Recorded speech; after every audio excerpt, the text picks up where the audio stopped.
மரியாதையா விட்டுரு. சரி சரி சரி சரி சரி இரு விடு இரு. உனக்கு வந்து இது தஞ்சாவூர்ல 2 கிரவுண்டு 3 கிரவுண்டு இடம் இருக்குல்ல, அது உங்க அக்கா பேர்ல தானே எழுதி வச்சா?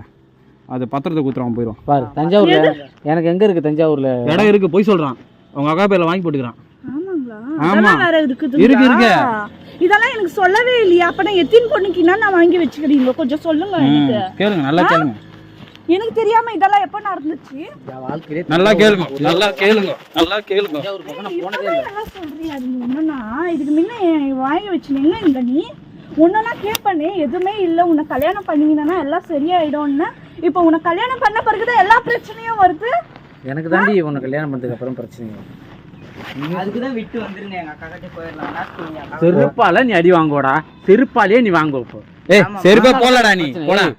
பாரு என்னடா எங்க குடும்ப பிரச்சனை நீ தலையிடா. அவன் எனக்கு தெரிஞ்ச பையன்டா. அவன் வந்து என்கிட்ட முறையிட்டு இருக்கான்டா, என்ன காப்பாத்துங்க, எங்க அக்காவுக்கு ஒரு வாழ்க்கை கொடுங்க. நான் பாத்துக்கிறேன், காத்துக்கிற கலைக்கு நான் பாத்துக்கிறேன், ப்ராமிஸ்.